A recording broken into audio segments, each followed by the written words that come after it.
Hello and welcome to this edition of FYI Weekly, your official source for City of Greensboro news and information. During the May 21st City Council meeting, Greensboro Interim City Manager Chris Wilson presented an $802 million recommended budget for fiscal year 2024-25, which begins July 1st. The recommended budget keeps the property tax rate flat at $67.25 per $100 property valuation. Water, sewer, and stormwater rates are recommended to increase by an average of 9.1%. Customers will pay $4.59 more on average each month. The recommended budget includes efforts to ensure competitive salaries for employees, including a new hourly wage of $20 an hour and increases to starting salaries for public safety. The proposed budget continues to support access to affordable housing and the Housing GSO plan. The recommendation provides funds to repave 77 streets, add 22 miles of water and sewer lines, continue the downtown Hopper trolley service, and provide more frequent service to heavily used Greensboro Transit Agency bus routes. It will also allow for the city to invest more than $10 million in infrastructure and maintenance needs at Bog Garden, Lake Townsend, neighborhood parks, and major gateway corridor improvements. The City Council will hold a public hearing on the recommended budget at 5:30 p.m. Tuesday, June 4th in the Katie Dorsett Council Chamber at the Melvin Municipal Office Building located at 300 West Washington Street. The manager's budget presentation and the recommended budget is available on the city's website. The City Council is expected to vote on the budget Tuesday, June 18th. The City of Greensboro and Guilford County want to meet with minority and women-owned businesses.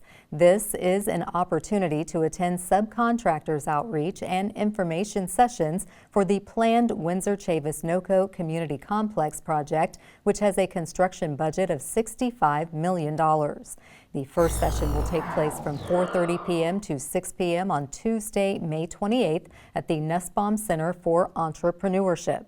The final meetings will take place at the same time on June 20th and July 11th at the Windsor Recreation Center. Participants must RSVP for the session or sessions you plan to attend. The City of Greensboro and Guilford County are working in partnership to build the Windsor-Chavis-Noco Community Complex at the existing Windsor Recreation Center. This will be a community-centered space for learning, recreation, and neighborhood-based public health and social services, while including a joint-use recreation, library, and aquatics facility. Noco Park will also be rebuilt on the same site. Samet Corporation, in partnership with United Maintenance Group and Kate Services, will assist in pre-qualifying companies to work as subcontractors on this project.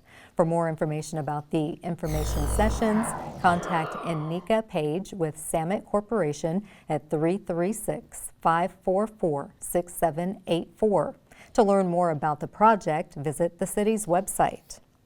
The Planning Department has released its latest quarterly GSO 2040 comprehensive plan, which reports on the implementation progress being made across the city toward reaching its goals. This update summarizes some of the most important projects and trends shaping Greensboro. Here are a few examples. The Randleman Road Corridor Plan Phase 2 advances the big idea of filling in our framework with attractive, walkable, and compact mixed-use activity centers where people live, work, and enjoy life. Residents attended an open house in March to share their ideas, and city planners are working on draft goals based on the input. Secondly, City Council recently adopted amendments to Greensboro's Land Development Ordinance to allow greater flexibility for creating new accessory dwelling units. This offers residents additional housing opportunities and a variety of housing choices. The dwellings are an example of GSO 2040's big idea of creating great spaces. The big idea of becoming car optional is supported by the recent addition of the Cross Max bus service. This 15-minute route gets areas across town with faster and more frequent service. Stay up to date on GSO 2040 implementation by signing up to receive an email whenever a new report is posted online. To subscribe, simply enter your contact information on the e-Notify webpage and select GSO 2040 in the News section. Cone Health has partnered with the city to share a series of brief and informative videos designed to inspire you to make better choices when it comes to healthy living. Following these tips is an easy way to help each of us improve our quality of life. Let's take a moment to check out today's news for your health. Each year, it is estimated that over 250,000 women in the United States will be diagnosed with breast cancer. So what can you do to lower your risk? Well, there are many risk factors we cannot change when it comes to getting breast cancer. There are things we can do to lower our risk. Today, I'm going to go through 7 things we can do to lower our risk. Number 1, exercise. It's not uncommon for patients to say, well, I clean my house or I garden. And that really doesn't get it. And what I mean by that is studies have shown that physical activity that really counts is about 30 to 60 minutes of fairly vigorous activity at least 5 to 6 days per week. Limit alcohol intake and don't smoke. When we talk about smoking and its relationship to breast cancer, we know that several things are very important. Number 1, people that abstain from smoking clearly have a lower risk of breast cancer. Number 2, people that start smoking at an earlier age and smoke a longer time have a higher risk of breast cancer versus, of course, the person that abstains. When it comes to alcohol intake, studies have shown that as little as 3 to 6 drinks a week can increase your risk of breast cancer. That's unfortunate because, a lot of people think, well, wine's healthy, I'm going to drink a glass of wine a night. But that really does have a negative impact upon a woman and her breast cancer risk. Control your weight. Unfortunately, the heavier we become, our breast cancer risk increases. And this pertains to women as we go through the change of life, so through the perimenopausal and postmenopausal periods. So after menopause, the heavier we become, the higher our breast cancer risk becomes. And so the lesson to be learned from that is to try to maintain our body weights. Give your body the nutrients it needs. Initially, some of the studies early on looking at diets high in fruit and vegetables were controversial. But then in 2010, doctors went and looked at a whole bunch of studies, and they actually found that women that did eat diets high in fruit and vegetables do have a lower risk of breast cancer, which makes sense. So what's the lesson to be learned there is eat a healthy, well-balanced diet and lower your risk of breast cancer. Avoid or limit hormone replacement therapy. So evidence has definitely shown that hormone replacement therapy is linked to breast cancer and the development of breast cancer. If people are going to choose to use hormone replacement therapy after menopause, we tell women to limit the duration of time because there is a direct correlation between how long you use it and your incidence of breast cancer. So the woman who uses it and stays on it longer, the likelihood of her getting breast cancer drastically increases. Know your family history. Most breast cancers are not part of the hereditary breast or ovarian syndromes, like we hear about on TV nowadays, the BRCA syndromes. But knowing your history is really important because maybe you are somebody that needs to be referred for testing. Either way, however, a family history does raise your risk of breast cancer. Get screened. Number 1, women should do monthly self-breast exams. We see patients who find, unfortunately, breast cancer on their own. Second, make sure you have a clinical breast exam by your doctor once a year. And then third, screening mammography. Screening mammography has been proven to reduce death from breast cancer. We tell women to start at age 40. Women seem to think there's a magic number when to stop. We tell women age 74 or 75, if you're still very healthy, 74 or 75-year-old, then by all indications today, those women need to continue with screening mammography. Thanks for joining me. I hope this information has been helpful. To learn more about cancer care at Cone Health Cancer Center, go to conehealth.com/cancer. I'm Dr. Shannon Penland. Basketball players spoke and the athletics division listened. And the Office of Community Safety is back with its Peace on Purpose event. We'll have those stories and more news coming up after the break. Stay with us.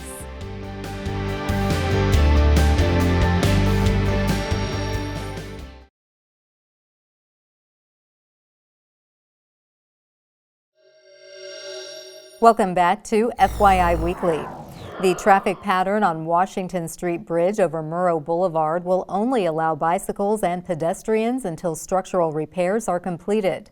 No motorized vehicles are allowed to travel along the bridge. In March, the city restricted oversized trucks and other vehicles weighing more than 10 tons from using the bridge. This was at the recommendation of the North Carolina Department of Transportation following its biannual inspection. While working with transportation engineers to evaluate the repair needs for the bridge, Greensboro's Department of Transportation determined to limit the structure to only bike and foot traffic. Structural engineers are evaluating the repairs and time needed to reopen the bridge to all traffic. New for summer 2024, the Greensboro Parks and Recreation Department Athletics Division will offer men's and women's basketball leagues for players age 18 and older. The Women's League will play in teams of 3. Teams will be created from registered individuals. Players must register by Friday, June 14th. The cost is $55 per person. The fee to join the Men's League is $400 per team. Individuals without a team may fill out the free agent form for possible placement on a team. The deadline to register is Friday, June 7th. There has been a significant increase in our adult basketball program participation since 2022, resulting in a strong demand for a summer league. Don't miss out on a great opportunity to join the adult basketball community with Greensboro Parks and Recreation. Registration opens online beginning on Tuesday, May 28th. Teams may also register in person at the Greensboro Sportsplex by appointment. For an appointment or for more information about the leagues, contact Baron Edwards at 336-373-2469. The City of Greensboro is hosting the second annual Violence Awareness Day on Friday, June 7th.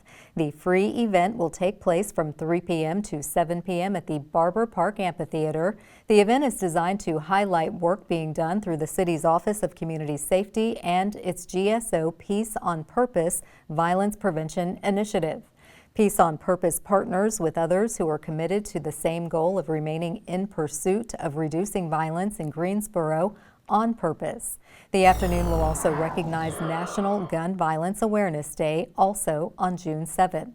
Community organizations will be on site to provide information about their services, and local leaders will share remarks about violence prevention.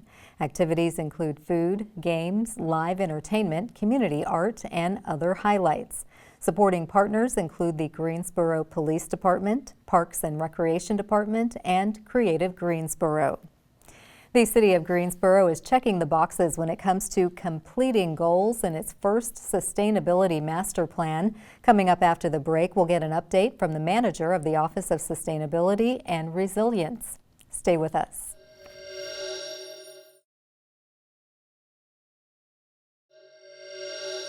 Welcome back to FYI Weekly. The City of Greensboro is committed to being a responsible steward of the environment. This involves a master plan and requires buy-in across the organization to support the goals. Joining me now to tell us what's new in sustainability is Dr. Shri Dorastant. She is the Chief Sustainability Officer for the city. Hello, Shri. Welcome back. Thank you so much for having me. Absolutely. Thank you for joining me again. Now that Earth Day is behind you, tell us, what do you have in store in terms of programs that you're planning for the summer? So now that Earth Day is behind us, Earth Day was a really great turnout. We instantly, like when spring hit, started thinking about the summer, and with school, schools being out, how can our approaches cater to our school-aged children? Trying to do programs we have coming up in the latter part of June, Green Girls, which is targeted towards like science programming. Topics include things like water quality, ecosystem health, and energy. So how can we provide more content and have hands-on activities for those things, those topics? We are also not even planning, but hosting a trash bash. We're partnering with Reconsidered Goods and Revolution Mill. We will actually have the event at the Revolution Mill location. We are creating 5 teams of teens to come and create freestanding sculptures, and they'll be creating these sculptures using reused material. So all of the material will be provided by Reconsidered Goods. We're going to have judges for this event. So we're really excited about the creativities and really showing people that, you know, you can make beautiful things with things you already have. Yes, repurpose. So you have goals for sustainability and resiliency. How do the city departments support those goals?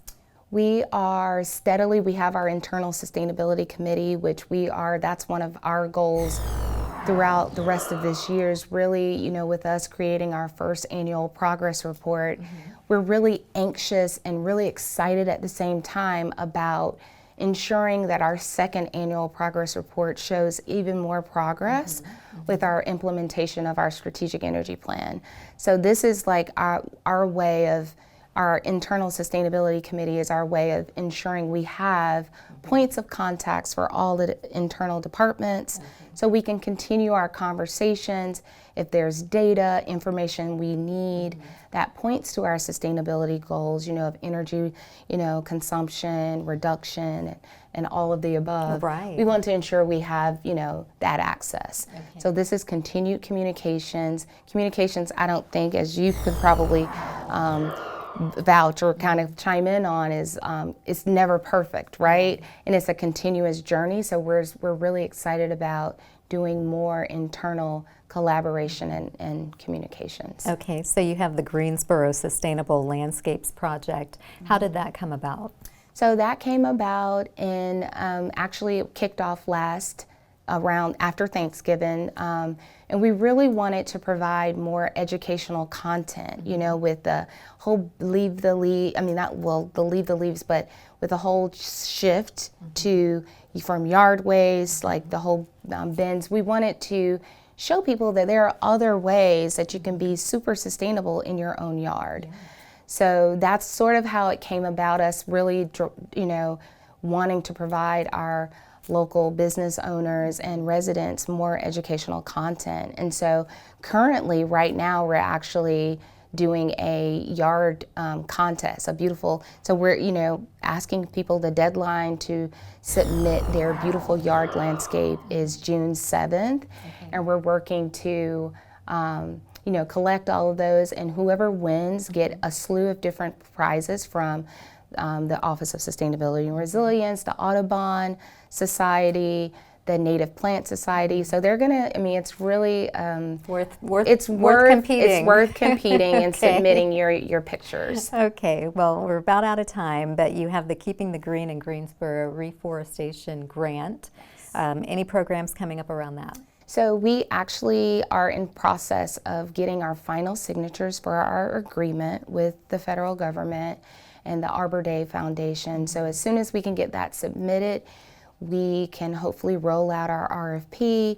That first request for proposal will basically point to getting a consultant on to help us do a comprehensive tree canopy assessment. The last one done here in the city was back in 2008 or 9.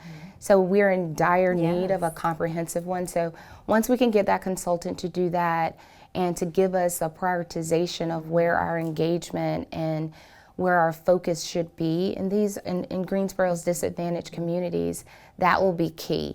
And simultaneously, we'll be trying to, you know, produce some educational content. We really would love to do a kickoff sometime this summer, but that's currently being planned. So hopefully we could do a kickoff once the RFP, maybe once all of the, you know, the RFP is ending, so that we can show that is kicking off, is jump starting. So we're really excited about that. And for folks who don't know, the RFP is your request for proposals. Correct. For the consultant that will help you with this. Board. Yes. And what other accomplishment are you hoping to achieve before the end of the year? So as I mentioned, our annual progress, I'm just all about showing. I'm super transparent. That's just kind of who I am personally and professionally. And so me and the team, we are just anxious to continue our communications, not only our internal communications, but adding on to our network. There's so many people who, are learning about our efforts. We're getting more calls for tours and things. So there are people very, very interested in sustainability, internship opportunities, shadowing, et cetera. So we're wanting to create this just massive network to show that it's not just the city working on our sustainability and resiliency goals, but it's the entire community. Absolutely. So that if we can have our data and information to show that collaboration by the end of the year, I mean, of course, it's an ongoing process, but if we can just show more and everyone can really see the progress in the office, that is what we're hoping we're reaching for. Okay, well, thank you, Sheree, for taking time to share all these great things and activities, programs, grants, all of it taking place in your office. Do come back, keep us updated on the progress. Yes, thank you so much. Thank you. Stay tuned for some interesting and useful information about Greensboro as we tell you something about the city. That's coming up after the break. Stay with us.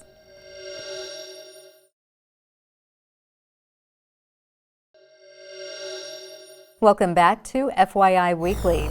One way to stay informed about decisions that impact you and our city is by attending or tuning in to City Council meetings at 5:30 p.m. on the first and third Tuesday of the month.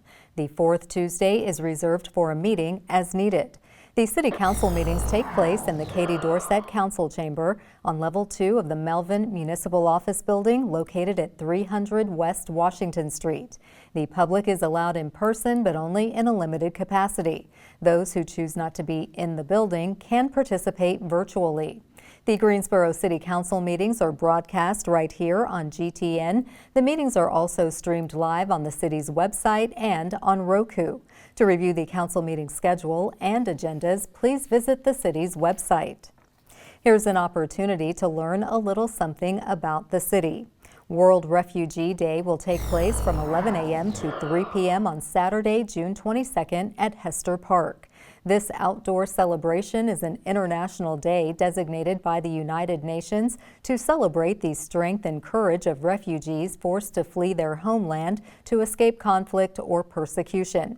The annual event features ceremonies, games, kids' activities, and performances to honor the resiliency of refugees and their contributions to the Piedmont Triad. Several individuals will take the oath of allegiance in a naturalization ceremony, the culmination of the United States citizenship process. Other highlights include remarks from state and local leaders and special recognition of refugee leaders. The family-friendly gathering features a resource fair that offers support and information for newcomers to the community. Donations from a citywide toiletries drive will also be distributed to refugee families. The third annual soccer match between refugees and city staff begins at noon. Prepare to enjoy various cultural performances throughout the day and concessions on sale from food truck vendors. Hester Park is located at 935 Alanthus Street. Coming up after the break, we'll showcase our department spotlight, but first, prepare to mark your calendars for the places to go and things to do on the town.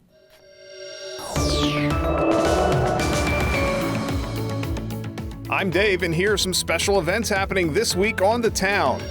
Banda MSA plays the Greensboro Coliseum May 31st. Since 2003, this group has been one of the top performers of regional Mexican music. Its pop sound has won multiple Billboard Latin Music Awards, and the 2016 hits Solo Con Verte spent 12 straight weeks atop the charts. Visit GreensboroColiseum.com for tickets and more information. The Piedmont Fat Tire Society and Piedmont Lady Shredders invite women to Burr Mill Park June 1st for the annual International Women's Mountain Biking Celebration. Enjoy skills clinics and group rides for all levels, plus bike-related games, lunch, and prizes. Register for this free event on the events page at PiedmontFatTire.org. Celebrate National Trails Day at Country Park June 1st. The city's Parks and Recreation Department will have trail-related activities for all ages, including guided hikes, bike rides, paddling demonstrations, music, and prizes. Visit greensboro-nc.gov for details about this free event. See the Alice in Wonderland story come to life at the O. Henry Hotel's Mad Hatter Tea Party June 2nd. This character event thrills kids and families with special treats, crafts, and community seating at whimsically decorated tables surrounded by flowers and giant mushrooms. Visit ohenryhotel.com for tickets and more information. Stay tuned to FYI Weekly for more happenings on the town.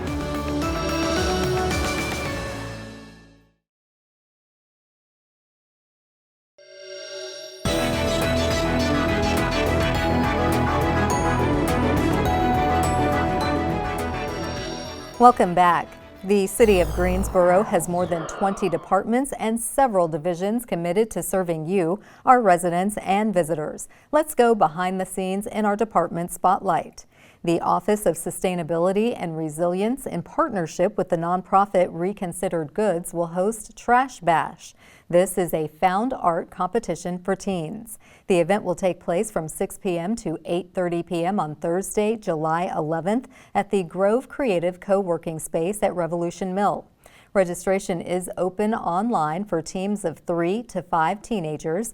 Visitors are invited to watch the competition. To promote creative reuse, artists ages 13 to 18 will compete to build a freestanding sculpture with items provided by Reconsidered Goods, a creative reuse center that helps divert donated materials from landfills. Space is limited to compete. All sculptures will be displayed at Revolution Mill after the event, and the winning team will receive a one-of-a-kind Reconsidered Goods reuse trophy.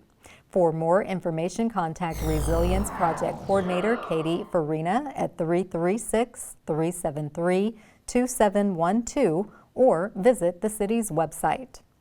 Coming up after the break is our Way to Go GSO shout-out. Stay with us.